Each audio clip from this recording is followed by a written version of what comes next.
দিল্লি বিস্ফোরণ নিয়ে গোটা দেশ জুড়ে তোলপাড় পড়ে গিয়েছে। চলছে ঘটনার তদন্ত। তারই মধ্যে একের পর এক চাঞ্চল্যকর তথ্য সামনে আসছে।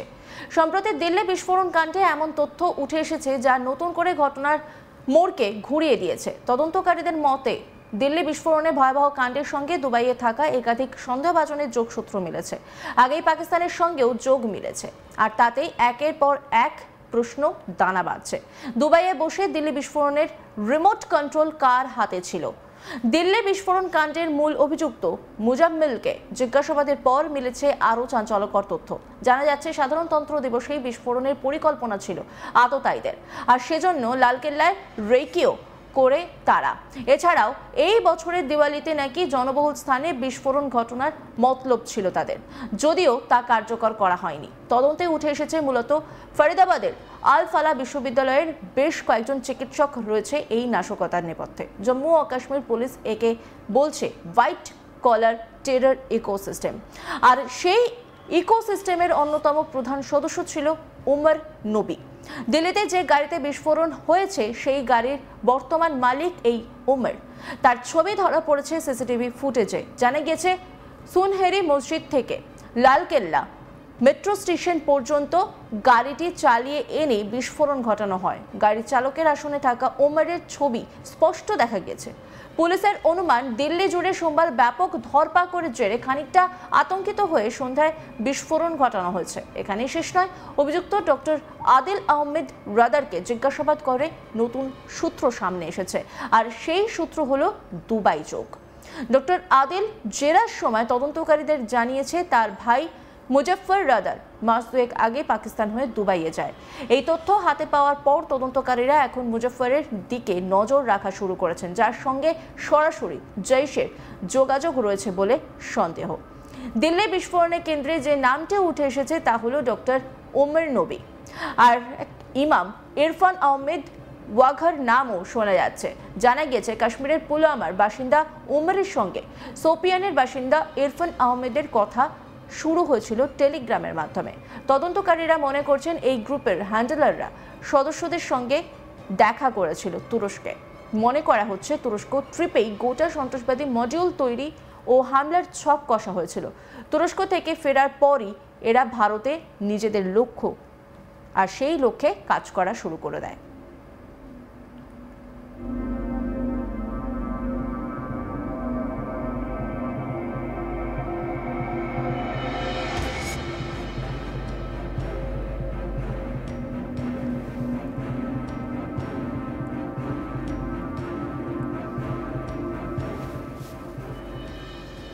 দিল্লির লালকেল্লা বিস্ফোরণের ঘটনায় যোগ মিলেছে ফরিদাবাদের এক ঝাঁক ডাক্তারের, যারা জিহাদি কার্যকলাপে জড়িয়ে পড়েছিলেন। এরই মধ্যে একদম প্রথম সারিতে রয়েছে একজন মহিলা ডাক্তারের নাম।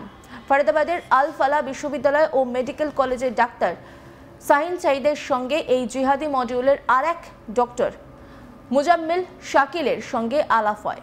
দুজনের মধ্যে প্রেমের সম্পর্ক গড়ে উঠেছিল বলেও জানা গিয়েছে। একজন ডক্টর হয়েও কিভাবে জড়িয়ে পড়লেন জিহাদি কার্যকলাপে ডক্টর শাহিন শাহিদ? যদিও এ বিষয়ে কিছুই বলতে পারেননি ডক্টর শাহিন শাহিদের প্রাক্তন স্বামী ডক্টর জাফর হায়াত।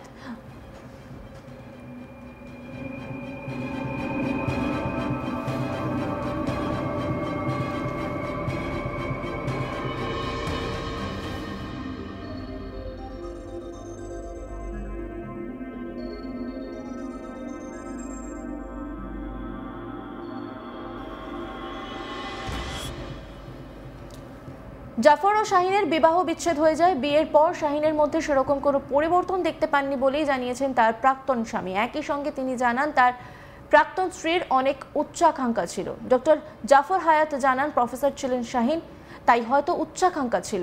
একই সঙ্গে তিনি জানান শাহিন তাকে একবার বলেছিল ইউরোপীয় দেশে গিয়ে সেখানে প্রতিষ্ঠিত হতে চান। অস্ট্রেলিয়া ছিল শাহিনের প্রথম পছন্দ, যদিও শাহিনের প্রাক্তন স্বামী জানান তিনি শাহিনের এই প্রস্তাবে রাজি হননি। একই সঙ্গে ডক্টর জাফর জানান এদেশে সবকিছু ঠিকঠাক চলছে, তাই তিনি বিদেশে যেতে চান না বলেই জানিয়েছিলেন। বিবাহ বিচ্ছেদের পর তাদের মধ্যে কোনো যোগাযোগ ছিল না। ডক্টর জাফর হায়াত তিনি কি বলছেন শুনবো। मेरा कोई रिएक्शन था, चूँकि मेरा कोई इमोशनल रिलेशन से रहा नहीं, और बहुत पहले तलाक हो चुके 2012-13 में। तो उसके बाद से मेरा कोई उनसे कोई कांटेक्ट नहीं रहा। पहली मुलाकात आपकी उनकी कहाँ हुई थी और मुलाकात तो बेसिकली अरेंज मैरिज थी, तो मुलाकात वगैरह तो हुई नहीं थी।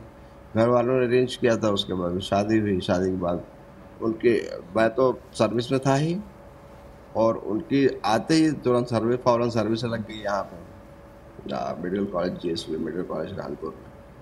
असिस्टेंट प्रोफेसर बन गए। हम साथ साथ रह रहे थे। तो ये बताइए कि किस वजह से आप लोगों की लड़ाई हुई या जो डिफरेंसेस आए कि आप लोगों को ऐसा तलाक? कोई डिफरेंस हम लोग आपस में कुछ नहीं था कभी भी। कभी ऐसी कोई प्रॉब्लम नहीं थी हम लोग में, आपस में कोई कॉन्फ्लिक्ट नहीं था। कॉन्फ्लिक्ट था, कुछ होगा उसके बाद ही तलाक हुआ? उनका ये था कि चूंकि वो प्रोफेसर थी, तो उनसे एक्सपेक्टेशन थोड़ा शायद ज़्यादा रहे होंगे,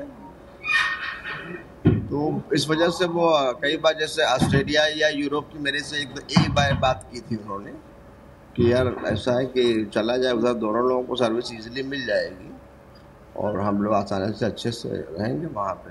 तो उनका मन था कि कहीं बाहर शिफ्ट हुआ। हाँ, अच्छी लाइफ गुजारेंगे। बाकी तो मैंने कहा कि यहाँ तो ठीक ठाक सब चलेगा, कोई प्रॉब्लम तो ऐसी है नहीं। सब लोग बच्चा अच्छे से रह रहे थे हम लोग। और देश के बाहर शिफ्ट होना चाहती थी? देश के बाहर वही यूरोपियन कंट्रीज में यूजुअली जाना आदमी पसंद करता है।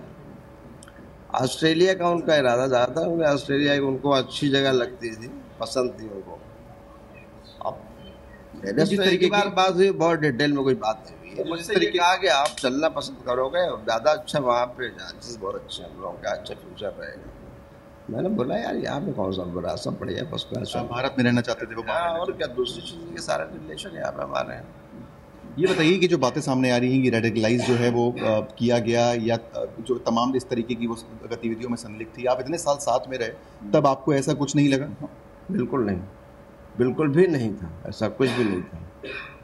और हम लोग एक लिबरल लोग हैं, हम लोग पढ़े लिखे लोग हैं ना, सभी लोगों के बीच में हम लोग रहे हैं।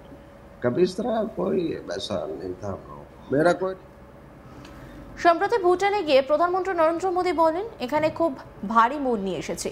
দিল্লির ভয়াবহ ঘটনা সকলের মনকে ব্যথিত করেছে। আমি পীড়িত পরিবারগুলির দুঃখ বুঝি। গোটা দেশ তাদের সঙ্গে রয়েছে। ঘটনার তদন্তে যুক্ত সমস্ত এজেন্সি ও ব্যক্তিদের সঙ্গে যোগাযোগে ছিলাম। আমাদের এজেন্সি এই ষড়যন্ত্রের গোড়ায় পৌঁছবে, ষড়যন্ত্রকারীদের ছাড়া হবে না। প্রধানমন্ত্রী নরেন্দ্র মোদী কি বলেছিলেন শুনবো। यहाँ बहुत भारी मन से आया हूं। कल शाम दिल्ली में हुई भयावह घटना ने सभी के मन को व्यथित कर दिया है। मैं पीड़ित परिवारों का दुख समझता हूं। অন্যান্য খবরের আপডেটের জন্য অবশ্যই নজর রাখুন আজ তাক বাংলার ইউটিউব স্ট্রিমিংয়ে। লাইক, কমেন্ট, শেয়ার এবং সাবস্ক্রাইব করতে ভুলবেন না।